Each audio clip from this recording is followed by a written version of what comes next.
ناکام ریاستوں میں لکھوانے کے لیے تیار ہو جائیں جن کا کوئی مستقبل نہیں ہوتا ہے۔ اچھا، ہمیں میڈیا پرسن کے طور پر تو بہت سی چیزیں ایسی کرنی ہوتی ہیں جو ہمارے معیارات اور ہمارے اخلاقیات اس کی اجازت دیتا ہے۔ بعض دفعہ ہم ایسی چیزیں بھی کرتے ہیں جن کی اجازت نہیں ہوتی ہے ہمارے معیارات اور اخلاقیات میں، پھر ہم خود سیاستدان بن جاتے ہیں یا ہم خود سیاسی مفتی بن جاتے ہیں اور فتوے دینا شروع کرتے ہیں۔ تو ہمیں فتوے دینے سے بھی اب باز رہنا چاہیے۔ ایک بات یہ ہے کہ اگر ہم یہ کہیں، یہ مجھے اس سے اتفاق نہیں ہے آپ کے اس انٹرو کے اس بات سے کہ 3.5 سال دور میں لوڈ شیڈنگ ہوئی ہی نہیں ہے، مجھے اتفاق نہیں ہے، اور شاید جو سن رہے ہیں کم از کم وہ بھی اتفاق نہیں کریں گے۔ لوڈ شیڈنگ ہوئی، 16 گھنٹے بھی ہوئی، 12 گھنٹے کی بھی ہوئی، اور بہت بدترین لوڈ شیڈنگ ہوئی۔ اور پھر آپ ابھی کے دیکھیں نا، جو پچھلے سال میں اور اس سال بھی گیس کی لوڈ شیڈنگ ہوئی، وہ تو تاریخی تھی، یعنی وہ نہ ڈومیسٹک کو مل رہی تھی اور نہ جو ہے وہ انڈسٹریل کو مل رہی تھی، نہ کمرشل کو مل رہی تھی۔ گیس تھی ہی نہیں پاکستان میں، یہ ملی ہی نہیں۔ تو ہمیں اس طرح سے نہیں ہونا چاہیے کہ ہم فتویٰ دے دیں اور فائنل ایک ایسی بات کہہ دیں کہ جناب یہ نص صریح ہے اور اس سے جو ہے سرے منہ انحراف جو ہے وہ بالکل حقائق کو بدل دے گا۔ تو ایسا ہمیں احتیاط سے کام لینا چاہیے۔ اور میرا یہ خیال ہے کہ حکومت بالکل بیک فٹ پر ہے۔ یہ بالکل درست کہہ رہے ہیں آپ کہ حکومت اپنا، میں نے بھی یہ اس بات کو سمجھا بھی ہے اور اس کو بیان بھی کیا ہے کہ حکومت کوئی متبادل بیان یا نہیں دے سکی ہے۔ حکومت اب بھی اور اپنی کارکردگی بھی نہیں دکھا سکی ہے۔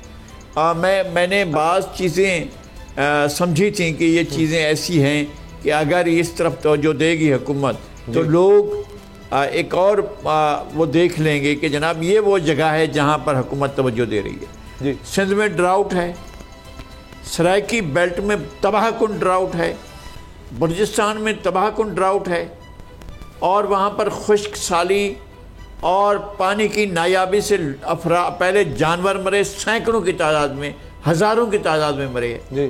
ایک گاؤں میں ایک شخص کی 125 بکریاں مر گئی ہیں، اور حکومت جو ہے اگر اس طرف جاتی اور وہ ایک ایسا ہنگامی پلان بناتی اور ان علاقوں میں زندگی بچانے کے لیے کچھ کر رہی ہوتی تو ہم تالیاں بجا رہے ہوتے۔ لیکن اب میں بھی آپ کی طرح ایک مایوسی کا اظہار کرتا ہوں کہ بھئی کیا ہو گیا ہے آپ کو، اور اگر آپ کچھ نہیں کر سکتے ہیں، اگر اس حد تک بھی نہیں جا سکتے ہیں کہ لوگوں کو پتہ چلے کہ حکومت ہے بھی کہ نہیں ہے، تو پھر تو کیا ضرورت ہے پھر آپ کو حکومت کرنے کی؟ پھر آپ ویسے ہی بیٹھ جائیں اور ویسی صورتحال جو ہے۔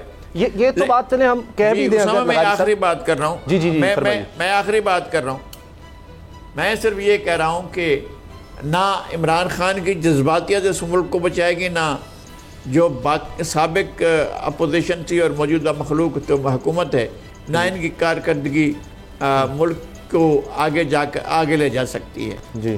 مجھے صرف اس بات کا پتہ ہے کہ یہ جو پولرائزیشن ہے اگر آگے بڑھتی ہے تو پاکستان ایک خطرناک کھائی کی طرف جا رہا ہے، اور میں پیچھے سے چیخ و پکار مچا کر کہہ رہا ہوں کہ پاکستان کھائی کی طرف بڑھ رہا ہے۔ میں خدا کے واسطے ملک کو کھائی میں جانے سے روکا جائے، اور یہ بہت بڑا ہے۔ اور جس طرح سے یہ پولرائزیشن ہوئی سیاست کے اندر، اس نے ملک کو، اب آپ جائیں، شیخ رشید صاحب کا میں سن رہا تھا، اگر میں غلط نہیں ہوں تو وہ فرما رہے تھے کہ اب ایک مخلوط حکومت کی طرف جانا ہوگا۔ اگر آپ اس طرف جا سکتے ہیں اور جس میں اسٹیک ہولڈرز ہوں، ادارے بھی موجود ہوں، وہ بھی اپنا ان پٹ ڈالیں اور وہ بھی بیٹھیں، اور یہ نہ سوچیں کہ جناب اقتدار پر قبضہ پی ٹی آئی نے کرنا ہے، پی ایم ایل این نے کرنا ہے، فوج نے کرنا ہے، عدلیہ نے کرنا ہے، کسی اور نے کرنا ہے۔ یہ سوچیں کہ یہ ملک ہے اور اس کو بچانا ہے، ہم نے سب نے مل کر بچانا ہے۔ تو اس طرح سے بیٹھ کر اگر آپ وسیع البنیاد مخلوط حکومت کی طرف جاتے ہیں تو آپ کے لیے ایک راستہ کھلے گا، ورنہ مجھے حالات بہت زیادہ خطرناک نظر آ رہے ہیں۔ اچھا، اس طرح کی بات بھی ہو رہی ہے نیشنل سیکیورٹی کمیٹی سے جناب کہ وہ آرمی چیف بھی بیچ میں ہوں، اس میں ججز کو بھی بلایا جائے اور پھر کوئی حل نکالا جائے۔ نور العارفین، کیا آپ کو لگتا ہے کہ یہ اب جس طرح سے شہباز شریف صاحب یا نواز شریف چاہ رہے ہیں کہ جی اب کوئی الیکشن کی ہی صورت نکلے، پیپلز پارٹی صرف رہ گئی ہے. باقی آپ اگر دیکھیں ایم کیو ایم کا بھی بیان آ گیا کہ جناب الیکشن ہی حل نظر آ رہے ہیں, اور پھر تو پتہ نہیں ان سے غلطی ہو گئی, پھر کیا کرنے آئے تھے, یہ ان کے لیے بھی مسائل ہیں.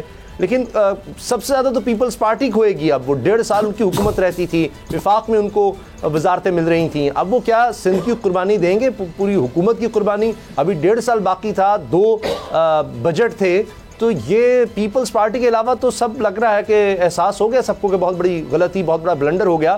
اور یقیناً یہ مسائل آج کے نہیں ہوں گے, لیکن یہ تو سب کو پتا تھا. ایک شیڈو کیبنٹ ہوتی ہے یا اپوزیشن کا کام ہی ہوتا ہے, اسمبلی میں موجود تھے, سب چیزیں ان کے سامنے تھیں, اگر نہیں بھی تھیں تو اب یہ کون مانے گا؟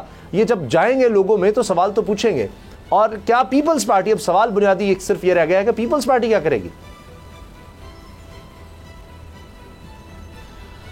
یہ فیلئر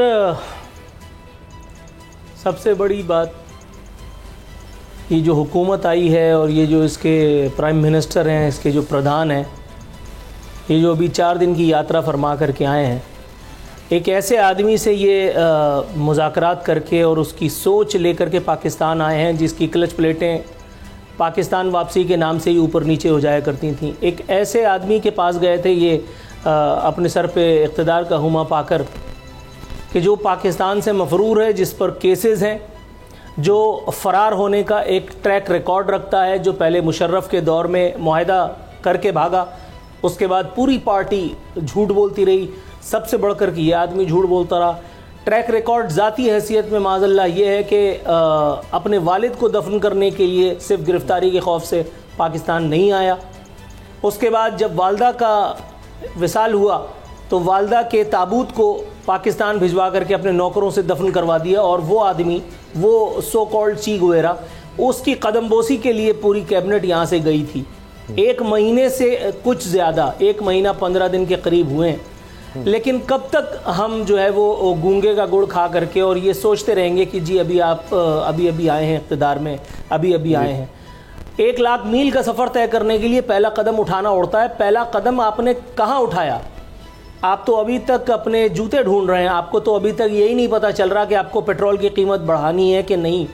آپ کو ابھی تک یہی نہیں پتہ چل رہا کہ عمران خان نے یہ جو ایک سٹنٹ کیا تھا یا پبلک کے لیے ایک ریلیف کا سامان کیا تھا, یہ در حقیقت اس کی وجہ کیا تھی, اور اب آپ اس ایک سٹنٹ کو کس طرح سے کوپ کریں. پیٹرول کی قیمت نہ بڑھانے والے, جی پیٹرولیم کی قیمت بڑھانا اس وقت وہ سہانے روح ہے کہ جو اگر یہ حکومت کرتی ہے جی تو یہ حکومت اپنی نیک نامی کھو دے گی. اور اسی ایک ڈر سے یہ تمام لوگ, جیسے ڈائنامائٹ کے پاس کھڑا ہوا کوئی بچہ یا کوئی بوڑھا یا کوئی ذی شعور آدمی جیسے ڈر رہا ہوتا ہے, یہ ویسی حرکتیں اس وقت فرما رہے ہیں. نذیر لغاری صاحب نے بالکل ٹھیک کہا کہ اب تو مایوسی ہونے لگی ہے. کہاں گیا وہ آپ کا تجربہ, کہاں گئی وہ آپ کی بڑی بڑی ڈینگیں؟ اور اب ایک مخلوط حکومت کی باتیں. تو پہلے آپ مجھے اس بات کا جواب دے دیں کہ پھر اتنا سب جھک مارنے کی کیا ضرورت تھی؟ اتنا سب, یہ آج پہلا جلسہ ہے عمران خان کا جو میں دیکھ رہا ہوں, تو مجھے سمجھ میں نہیں آ رہا کہ یہ اتنی پبلک نکل کر کے کدھر سے آئی ہے. اس سے پہلے جو کیمرہ مینیج ہو رہا تھا وہ ساری چیزیں وہ تو ہمیں سمجھ میں آ رہا تھا, لیکن آج مختلف اینگل سے یہ سب جو پبلک نکل کر کے آئی ہے, یہ کہاں سے نکل کر کے آ رہی ہے؟ اس کو, اس کے عدم اعتماد کو یہ کیسے کیٹر کرے گی یہ گورنمنٹ, جو ابھی تک ایک بڑا کوئی فیصلہ کرنے سے ہی قاصر ہے؟ ان کو نہیں سمجھ میں آ رہا کہ ان کو الیکشن کی طرف جانا ہے یا ان کو اسی حکومت کو کنٹینیو کرنا ہے. اور اگر اسی طرح سے آپ کنٹینیو کریں گے تو آپ کیا تیر توپ تلوار چلا پائیں گے؟ 1.5 سال بھی اگر آپ کو مل گیا, یہ سوچ کر کے ہم نے تو آپ کے ہاں میں ہاں ملائی تھی کہ بھائی آپ شہباز اسپیڈ ہیں.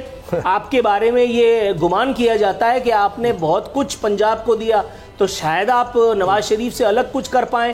عمران خان کی حکومت میں جو بدترین کارکردگی ہے, بدترین کارکردگی, اب ان لوگوں کے گونگے کا گڑ کھانے کی وجہ سے اب وہ لوگ, اب ان کی ریلیکٹنس بھی آواز بن رہی ہے. اب عمران خان ان لوگوں کا مسیحا بن کر کے سامنے آ رہا ہے جن کو کچلنے کے لیے, جن کی ضروریات کو پورا کرنے کے لیے اس نے ککھ نہیں کیا 4 سال میں. عمران خان سے بدترین وزیر اعظم میں نے اپنی زندگی میں نہیں دیکھا.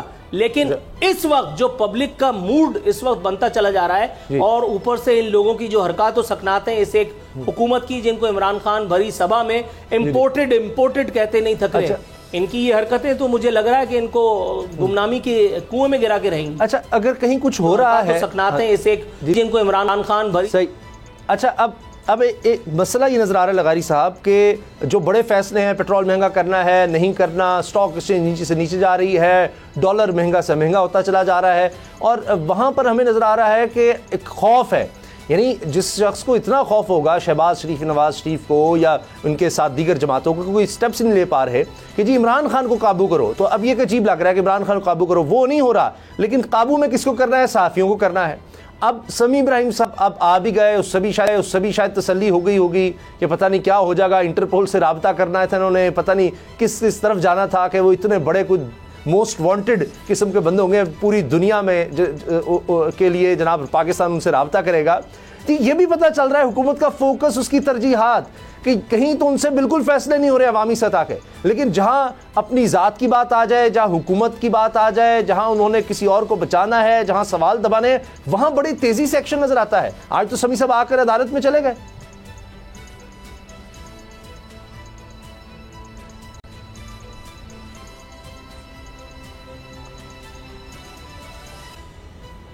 جی دیکھیں، اسی کو بخلاہٹ کہتے ہیں، ان چیزوں کے معاملات کو اپنے ہاتھ میں لینے کے بعد نہ سنبھالنا جو ہے یہ ان کا بنا ہے۔ ہمیں توقع یہ تھی کہ یہ آ رہے ہیں تو چیزوں کو بہتر کریں گے، کم از کم اس فیلڈ میں نہیں رکھیں گے۔ بھئی عمران خان آخری دنوں میں گئے، عمران خان نے جب گرفتار کیا محسن بیگ کو تو بہت آخری دنوں میں جا کر کیا تھا، نہیں ان کے دور میں پہلے بھی ہوتے رہے، لیکن یہ کہ یہ تو بالکل آخری واقعہ تھا۔ تو ہم نے ماضی میں بڑے بڑے دوستوں کو گرفتاریاں دیکھی ہیں اور جیل میں جاتے ہوئے دیکھا ہے، لیکن یہ تو آتے ہی انہوں نے جو ہے پہلا ہاتھ ہی رکھ دیا، اور ایسے دوست پر ہاتھ رکھا ہے کہ جن سے کسی قسم کی بھی جس کا وہ شرنگیزی کہتے ہیں نا، اس کا کوئی شین کا شائبہ تک بھی اس میں جس میں نہیں ہو، جو اتنا سادہ آدمی ہو اور اتنا سادی گفتگو کرنے والا، معاملہ فہم آدمی، جو چیزوں کو سمجھنے والا آدمی ہو، اس کے اوپر آپ نے جا کر ڈائریکٹ ہاتھ رکھ دیا کہ نہیں آئیں جی، پہلے تو اب آپ کو پکڑتے ہیں۔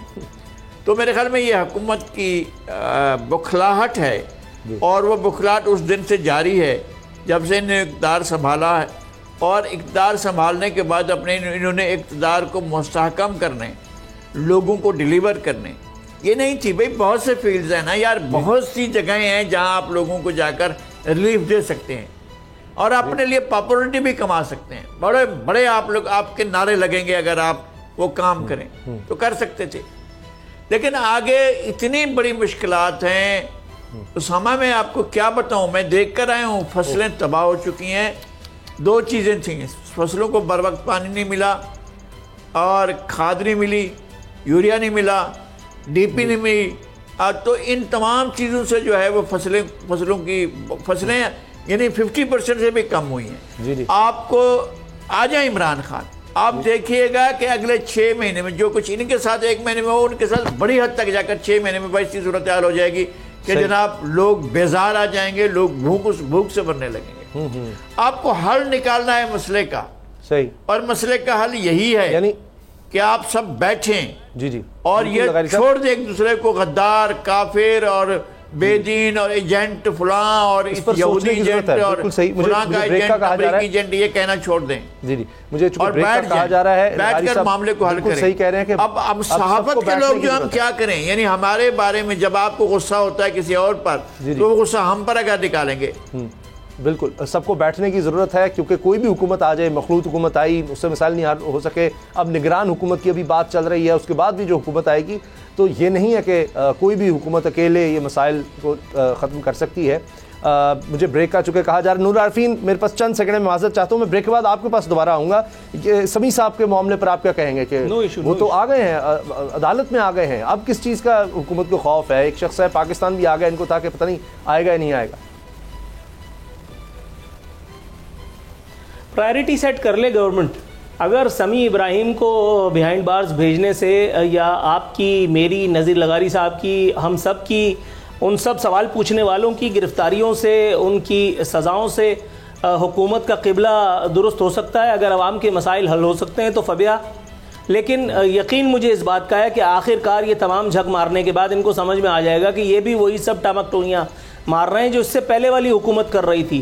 جس وقت پیکا آرڈیننس کے خلاف یہ باتیں کر رہے تھے, بڑی بڑی باتیں کر رہے تھے, یہ عوام دشمن حرکتوں پر ان پر تبرہ فرما رہے تھے, یہ آزادی اظہار کا رونا رو رہے تھے.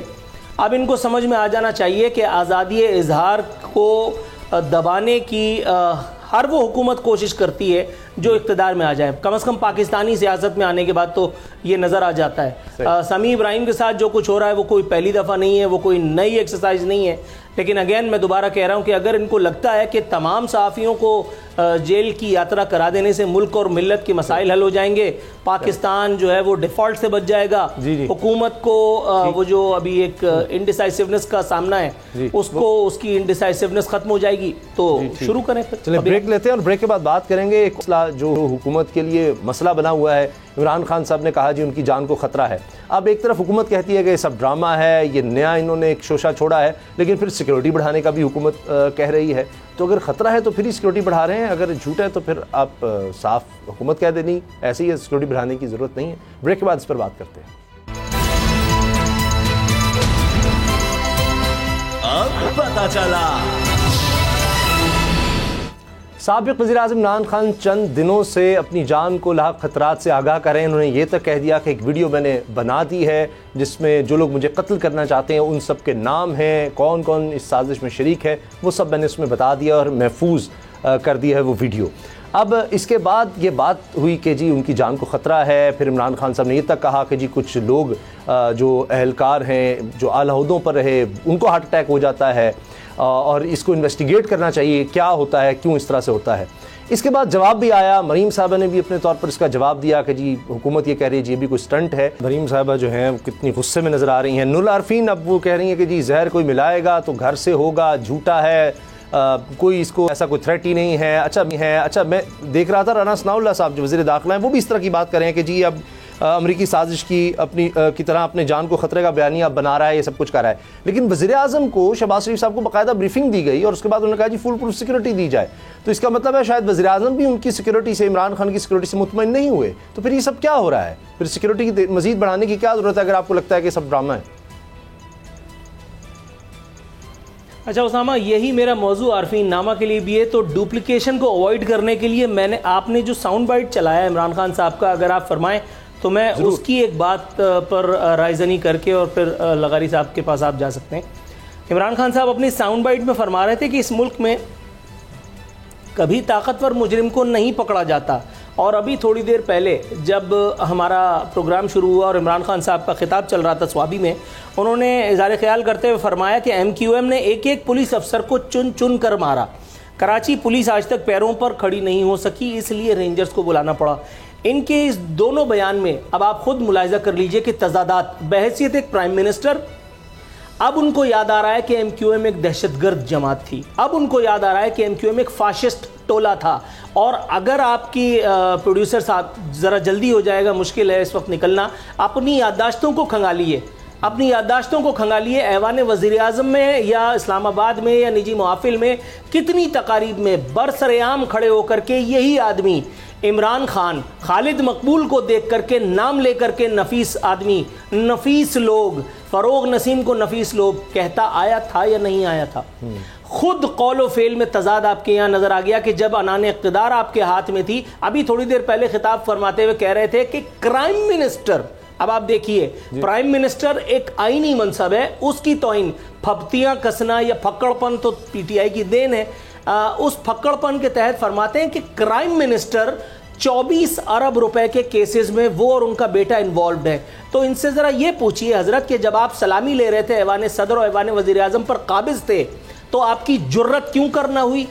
آپ اتنے بڑے مسیحا ہیں, چی گویرا ہیں, نیلسن منڈیلا کا تسلسل ہیں, آپ عوام کو حقیقی آزادی دینے آئے ہیں کیونکہ قائد اعظم سے کوئی غلطی ہو گئی تھی معاذ اللہ, آپ اس کے سدھار کے لیے قائد اعظم ثانی بننے آئے. تو بھائی یہ اب آ کر کے اندھوں کو روشنی کیوں بیچ رہے ہیں؟ اس وقت آپ کو کیا ہو گیا تھا کہ جب ایم کیو ایم آپ کی اپنی بے ساکھی تھی. میں یہیں یہ بات کہہ کر کے اور اپنی گفتگو کا اختتام کروں گا کہ جب آپ اقتدار میں ہوتے ہیں تو آپ ہر وہ حرام کاری کرتے ہیں ود آل ڈیو ریسپیکٹ کہ جو ان لاجیکل بھی ہوتی ہے, جو غلط بھی ہوتی ہے, جو نہیں ہونی چاہیے, لیکن جب آپ اقتدار کے عمر سے محروم ہوتے ہیں تو پھر آپ کو لال گلابی باتیں سوجنے لگتی ہیں اور پھر آپ چیگویرا بن کر کے سامنے آتے ہیں, جیسے اس وقت میرے ہینڈسم آئے ہیں. اچھا لغاری صاحب, آپ اس پر کیا کہیں گے سیکورٹی کے معاملات پر؟ عمران خان صاحب کہہ رہے ہیں جن کی جان کو خطرہ ہے, ایک طرف حکومت, خود پرائم منسٹر بریفنگ لیتے ہیں اور لگتا ہے کہ مطمئن نہیں ہے, تبھی انہوں نے کہا کہ جی فل پروف سیکورٹی دی جائے. اگر وہ اس بریفنگ سے مطمئن تھے تو پھر ان کو مزید بڑھانے کی ضرورت نہیں تھی. مریم صاحبہ جو وزیر اعظم کی بھتیجی ہیں وہ بالکل ہی اس چیز کو نہیں مانتی, وہ کہتی کوئی زہر دے گا تو گھر سے ہوگا, یہ سب ایسا ہی ہے. حتیٰ کہ وزیر داخلہ جنہوں نے سیکورٹی دینی ہے وہ بھی اس چیز کو درست نہیں مانتے کہ کوئی اس قسم کا کوئی تھریٹ ہے یا کچھ ہے. تو پھر یہ سب کیا ہو رہا ہے؟ نہیں, ہم رد عمل کی طرف نہیں جاتے ہیں, ہم چلتے ہیں ان کے اپنے اسٹیٹمنٹ کی طرف. بند کمروں میں فیصلہ, اشارہ پھر راولپنڈی میں لیاقت علی خان کا قتل, اور اس کے بعد ذوالفقار علی بھٹو کی پھانسی, اس کے بعد ضیاء الحق کا حادثہ. یہ 3 چیزیں. اچھا, انہوں نے اپنے جان بوجھ کر بے نظیر کا جلسہ عام میں لاکھوں لوگوں کی موجودگی میں, کروڑوں نگاہوں کی موجودگی میں ہوتا ہوا قتل, اس کا ذکر نہیں کیا بھارت. اور ان کا اشارہ ایک اور قتل کی طرف تھا, میں ان کا نام لے لیتا ہوں, اور وہ پاکستان کے چیف آف اسٹاف تھے, اسلم بیگ صاحب کے بعد تشریف لائے تھے جنرل صاحب. تو ان کے بارے میں ان کا اشارہ تھا کہ ان کو زہر دیا گیا تھا, یہ خیال تھا, اس پر انکوائری بھی ہوئی تھی. اس لیے میں ریکال کر رہا ہوں کہ یہ بات آج سے کوئی تقریباً 30 سال, لگ بھگ 30 سال پہلے کا واقعہ ہے یہ. ابھی ڈاکٹر رضوان جو ہیں, جو ڈائریکٹر تھے FIA کے, ان کو بھی ان کی بھی جان گئی, ہارٹ اٹیک کہا گیا, اس سے بھی شاید وہ جوڑ رہے ہیں. کہتے ہیں جی اس پر بھی کوئی انکوائری کیوں نہیں کی گئی, کیونکہ وہ کہتے ہیں جی ایک ایسا زہر بھی ہے جس سے ہارٹ اٹیک آ جاتا ہے, وہ شاید اس سے بھی جوڑ رہے ہیں. دیکھیں, ہو سکتا ہے کہ اس سے جوڑ رہے ہوں, ہو سکتا ہے کہ پاکستان کے سابق آرمی چیف کے جو اس طرح سے ہارٹ اٹیک سے اپنا سائیکل پر سائیکلنگ کرتے ہوئے ان کو ہارٹ اٹیک ہوا تھا, تو اس کا وہ ذکر کر رہے تھے. تو اس کا مطلب یہ ہے کہ ان کے اشارے کس طرف کو ہیں. لیاقت علی خان کو اسٹیبلشمنٹ نے قتل کیا, اس میں کوئی چھپی ہوئی بات ہی نہیں ہے. جس طرح سے قاتل نے فائر کیا, پھر اس دوسرا فائر جو ہے وہ خود قاتل کے اوپر کیا گیا اور قاتل نشانیاں مٹا دی گئیں, اور پھر جس نے قاتل کو قتل کیا اس کے درجات بلند ہو گئے. پھر جو کاغذات کی انکوائری کر رہا تھا اس کا جہاز اڑ گیا, جنگ شاہی میں گر گیا, کراچی کے قریب ایک وہ ہے جنگ شاہی ایک مقام ہے, وہاں پر جا کر گر گیا, اور ساری نشانیاں اور ساری فائلیں اس میں جل گئیں. ہم لیاقت علی خان کے قتل کے بارے میں نہیں جان سکے. وہ عقیل اقباس جعفری صاحب نے اس کی تحقیقات کی ہیں, پھر اس پر کوئی تاریخ دیکھے گی تو وہ دیکھے گی. بھٹو صاحب کو ضیاء الحق نے انٹینشنلی ایک عدالتی قتل کے ذریعے اور ایک عدالتی فیصلے کے ذریعے باقاعدہ عدالتی قتل کیا اور انہیں پھانسی پر چڑھایا, یہ معلوم ہے وہ کس کو اشارہ ہے. اور تیسرا جو ہے وہ خود ضیاء الحق کو, جس کا سرا نہیں ڈھونڈا گیا. مطلب ہے اگر کسی بھی قبیلے کا کوئی بندہ مارا جاتا ہے تو پیچھے جاتا ہے نا, یہ تو فوج کا سب سے بڑا بندہ تھا, تو وہ اس کا رزلٹ کیا آیا. اور اس طرح اشارہ کرنے کا مطلب سیدھا سیدھا آپ کے ان اداروں کی طرف اشارہ کرنا ہے جن اداروں کے بارے میں وہ آج کل گفتگو کر رہے ہیں کہ بھئی یہ میری موت کے ذمہ دار یہ ہوں گے. شاید وہ سیاسی لوگوں کے بارے میں سوچتے ہیں, نہیں سوچتے ہیں, ہمیں نہیں معلوم ہے, لیکن وہ اس وقت جس طرح سے دھمکیاں دے رہے ہیں, جس طرح سے باتیں کر رہے ہیں, وہ ان کے بارے میں ہے. کیا پہلی بات یہ کہ ان کے پاس کاز آف ایکشن کیا ہوگا, وہ کیوں کریں گے ایسا واقعہ. جو بھی کسی شخص کی جان لینا چاہتا ہے وہ کیوں جان لینا چاہتا ہے. اچھا, ہم نے دیکھا کیا ہماری محترمہ بے نظیر بھٹو کو جب قتل کیا گیا تو اس کے بعد یہ ماننا چاہیے کہ زرداری صاحب نے بڑے حوصلے کا, تحمل کا مظاہرہ کیا, اور ورنہ دیکھیں جلاؤ گھراؤ شروع ہو گیا تھا, بڑے حالات خراب ہو گئے تھے. تو اس وقت پاکستان کھپے کا نعرہ لگایا زرداری صاحب نے. تو اب یہ عمران خان صاحب تو کہہ رہے ہیں مجھے انصاف دلایا جائے. جی میں اسامہ میں اس وقت موجود تھا, جو نعرے لگ رہے تھے وہاں پر گڑھی خدا بخش میں, اور جس طرح سے ایک رات میں واقعات ہو چکے تھے, اس کے بعد ایک باریک سا دھاگے جیسی ایک تار تھی جس نے پاکستان کو جوڑا ہوا تھا, آخری کمزور ہو چکا تھا. پاکستان کا سندھ کا رشتہ کمزور ہو چکا تھا, اتنا کمزور کہ آپ پھر اس کو پتہ نہیں کس طرح سے بڑے بموں سے اس کو روکتے. لیکن ایک جملے نے کہ پاکستان کھپے اس پر جو ہے وہ آپ نے اس دھاگے کو دوبارہ جوڑ دیا. دیکھیں وفاق ہے، یہ پاکستان ایک وفاق ہے، اور 4 اکائیوں کا اس وقت 4 اکائیاں 5 بھی ہو جائیں گی جب سرائیکی صوبہ یہ اتنے عرصے سے کہہ رہے بنائیں گے تو پھر 5 صوبوں کا ایک وفاق ہے. آپ کو وفاق کی طرح رکھنا ہے. یہ نہیں ہے کہ ایک آدمی ہو وہ آپ کا محبوب نظر ہو، اور ایک آدمی ہو جو آپ کا مطلوب نظر ہو، اور ایک آدمی وہ ہے جس کو آپ جو ہے وہ بالکل ایسا کریں کہ وہ نظروں کے سامنے بھی نہ ہو. جناب عمران خان صاحب کی زندگی بہت قیمتی ہے، بالکل ان کا ہر قیمت پر جو ہے ان کو تحفظ فراہم کیا جانا چاہیے. لیکن وہ جو الزام لگا رہے ہیں وہ مجھے ایسا نہیں لگ رہا ہے کہ وہ اپنے سیاسی مخالفین پر لگا رہے ہیں. وہ الزام لگا رہے ہیں ان اداروں کے اوپر جو ادارے ہمارے لیے بہت محترم ہیں. اور اگر ان کو واقعی ان سے خطرہ ہے تو پھر یہ بات کھل کر کہہ دینی چاہیے. پھر اس معاملے کو انویسٹیگیشن میں جانا چاہیے، اور اس معاملے میں جے آئی ٹی بننی چاہیے، high level J I T بننی چاہیے، اور سپریم کورٹ کے جج کی نگرانی میں ایک high level J I T بننی چاہیے، بریک کا وقت ہو جائے گا. انویسٹیگیشن ہونی چاہیے. ہم نے دیکھا کہ محترمہ بینظیر بھٹو نے بھی اس طرح سے اظہار کیا تھا جی اگر مجھے کچھ ہو گیا تو یہ لوگ ذمہ دار. بعد ہم نے کچھ ہوتے نہیں دیکھا، بلکہ یہ بھی ہے کہ وہ تو پھر اقتدار میں ان لوگوں کو لایا گیا. یہ بھی پھر ایک عجیب بات ہے کہ یہ بھی ہم نے ماضی میں ہوتے دیکھا ہے. بہرحال ہم بریک لیتے ہیں اور بریک کے بعد بات کریں گے. پانی کا مسئلہ اس وقت پورے ملک میں بڑی خطرناک صورتحال اختیار کر گیا ہے. لغاری صاحب پروگرام میں مسلسل بات کر رہے ہیں. اب کچھ اقدامات ضرور اٹھائے گئے ہیں، کچھ مخیر حضرات بھی سامنے ہیں، کہا جا رہا ہے حکومتی سطح پر بھی کچھ اقدامات کیے گئے ہیں. یہ پورے ملک میں مسئلہ نظر آ رہا ہے. کیا حل ہے اس کا؟ بریک کے بعد بات کرتے ہیں.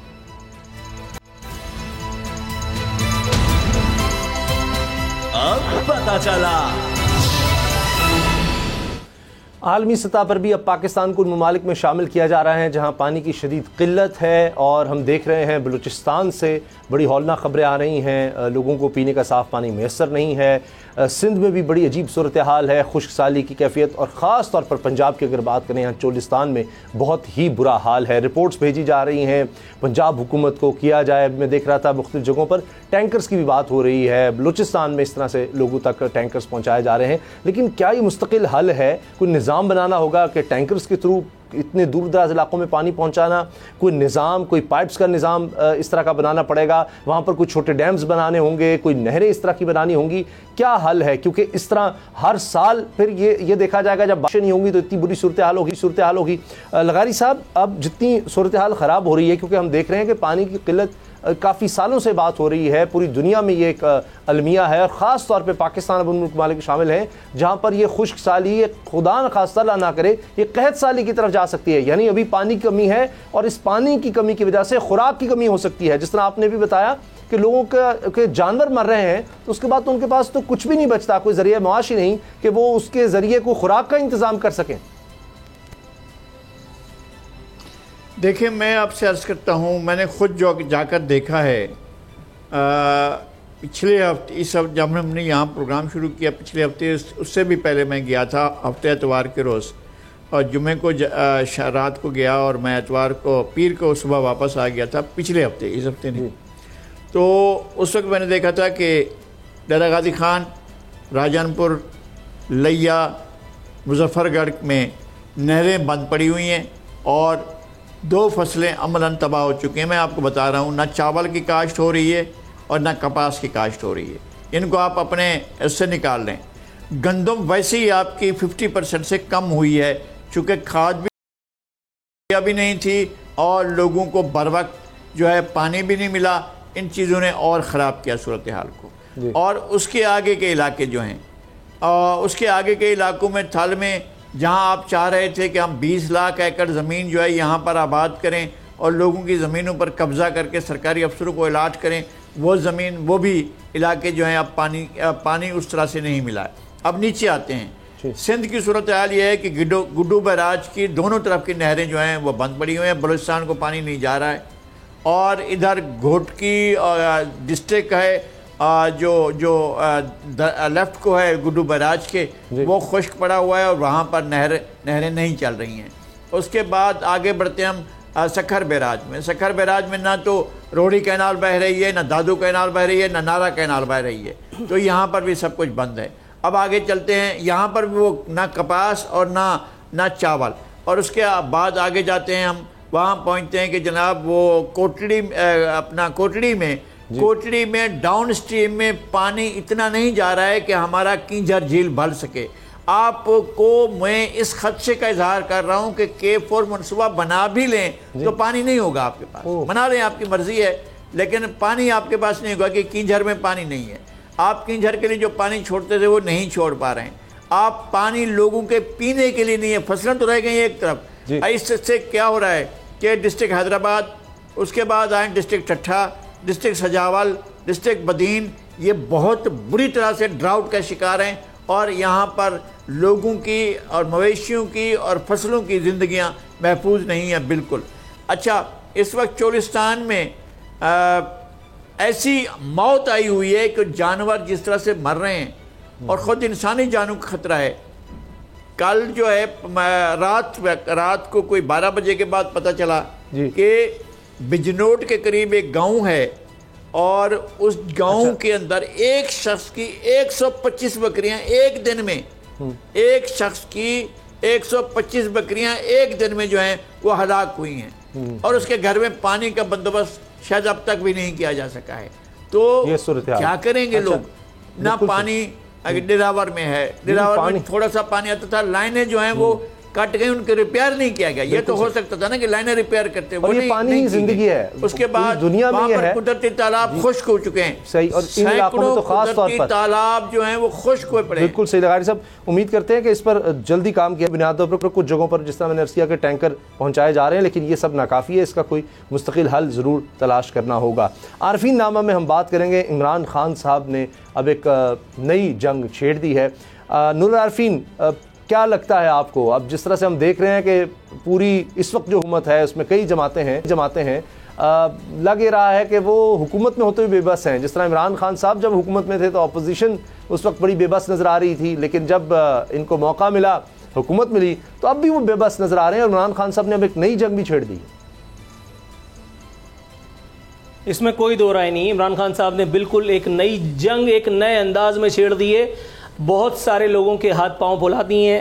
عمران خان صاحب نے طبل جنگ بجایا تو بہت پہلے تھا، لیکن اب جس آرٹسٹک انداز میں انہوں نے اس جنگ میں کچھ اور حلقوں کو شامل کیا ہے، انتہائی حیرت کا باعث ہے. وہ کہا جاتا تھا کہ اناڑی کا کھیلنا کھیل کا ستیہ ناش، لیکن بعض دفعہ اناڑی سمجھا جانے والا کھلاڑی ایسے داؤ لگا دیتا ہے کہ بڑی عقلیں جو ہے وہ چکرا جاتی ہیں. عمران خان اس وقت بڑی عقلوں کو چکرانے کا سبب بنے ہوئے ہیں. انہوں نے ایک ایسی سچویشن پیدا کر دی ہے کہ فریق مخالف یا فریق ثانی اس وقت جائے نماز پکڑ کر کے اور کونے میں جا کر کے اللہ تعالیٰ سے، اللہ رسول سے دعائیں مانگ رہا ہے کہ یا اللہ اس ایک آدمی کو کچھ مت ہونے دینا، کیونکہ اس نے اتنا شور شرابہ کر دیا ہے کہ اگر کچھ بھی ہوا، نزلہ زکام بھی ہوا، تو بھی الزام کسی نہ کسی کے سر انشاءاللہ آ ہی جائے گا. عمران خان صاحب نے جو کیا ہے اور جس کے ساتھ کیا ہے، مجھے نام لینے کی ضرورت نہیں، سب کو سمجھ میں آ رہا ہے کس نے کس کے ساتھ کیا کیا. عمران خان صاحب نے بالکل دیوار سے لگا دیا ہے ان لوگوں کو جو اب تک دوسروں کو دیوار سے لگاتے اور کبھی زمین کے نیچے پہنچاتے نظر آتے تھے. میں 2 عدد ٹویٹس بلکہ خبریں آپ کی خدمت میں پیش کر دوں عمران خان صاحب کی سیکیورٹی کے پیش نظر. عمران خان صاحب کے وزارت داخلہ کے ایک اعلان کے مطابق عمران خان کی سیکیورٹی پر FC کے 72، 72 اسلام آباد پولیس کے 22، 22 KP پولیس کے 36، 36 اور گلگت بلتستان پولیس کے 6 اہلکار تعینات ہیں. گھر سے نکلنے پر پولیس کی 4 اور FC کی 1 عدد گاڑی ان کے ہمراہ ہوتی ہے، جس میں 28 مسلح اہلکار عمران خان صاحب کی حفاظت کرتے ہیں. ایک اور موصوف بتاتے ہیں کہ عمران خان کی سیکیورٹی کے لیے ٹوٹل 171 اہلکار بیک وقت حرکت میں ہوتے ہیں. ایک اور موصوف بتاتے ہیں کہ عمران خان کی سیکیورٹی 171 نہیں 201 افراد 201 مسلح محافظ کر رہے ہوتے ہیں. اور پچھلے ہفتے جبکہ ہم نے بتایا تھا کہ عمران خان جب جلسوں کے لیے نکلتے ہیں تو ان کی پچھلے ہفتے کی موومنٹ میں 1100 مسلح محافظ عمران خان کی زندگی کو انشور کرنے کے لیے، ان کی حفاظت کو یقینی بنانے کے لیے ان کے ساتھ موو کر رہے تھے. آج وزیر اعظم شہباز شریف نے بھی ان کے لیے چیف سیکیورٹی آفیسر کا فوری بندوبست کرنے کی پروویژن دے دی ہے. ساتھ ہی ساتھ ان کو جو FC اور پولیس کے مزید اہلکار مہیا کیے گئے ہیں ان کی تعداد آپ کی خدمت میں گوش گزار کر چکا. اتنی ساری باتوں کے باوجود عمران خان صاحب نے وہ جو ایک حربہ استعمال کیا اور تواتر کے ساتھ اب وہ اس کا استعمال کر رہے ہیں، ہر گزرتے دن کے ساتھ، ہر گزرتے جلسے کے ساتھ وہ فریق ثانی یا فریق مخالف پر اپنے دباؤ کو بڑھا رہے ہیں اور سامنے بوکھلاہٹ نظر آ رہی ہے، خود اب مجھے نظر آ رہی ہے، تو اس کا مطلب ہے اب کوئی آنکھ کا اندھا بھی نوٹ کر سکتا ہے۔ عمران خان صاحب نے یہ جو ویڈیو والا حربہ استعمال کیا ہے، عمران خان کو خطرہ ہو یا نہ ہو، لیکن عمران خان نے جو ایک تیر چلایا ہے، نہ جانے کتنے قلوب کے پار گیا ہے، نہ جانے کتنے قلوب اور اذہان اس سے مسخر ہوئے ہیں، مسخر کو انورٹڈ کاماز میں ہی سمجھیے گا۔ عمران خان ہر گزرتے دن کے ساتھ اپنا دباؤ بڑھا کر کے یہ ثابت کر رہے ہیں کہ ورلڈ کپ جیتنے والا وہ عمران خان، اب کوئی گڑبڑ، انورٹڈ کاماز میں گڑبڑ کہہ رہا ہوں کہ خدا نہ خواستہ گڑبڑ ہی مت سمجھ لیجئے گا، لیکن عمران خان اب کوئی گڑبڑ کسی نہ کسی کے لیے کریٹ کر کے ہی رہیں گے۔ صحیح، لیکن ایک بات ہے کہ اب تک پھر عمران خان سچے ضرور نے کہا تھا کہ اگر مجھے اس طرح نکالا تو میں زیادہ خطرناک ہو جاؤں گا، تو وہ تو نظر آ رہا ہے۔ اب حکومت کو بھی اس چیز کی مجھے لگتا ہے کہ کافی حد تک سمجھ آ گئی ہے۔ پروگرام دیکھنے کا شکریہ، کچھ ہی دیر میں آپ ہیڈ لائنز دیکھ سکیں گے۔ اجازت دیجیے، اللہ حافظ۔ اب پتہ چلا۔ سبسکرائب کریں اور بیل دبائیں تاکہ کوئی خبر رہ نہ جائے۔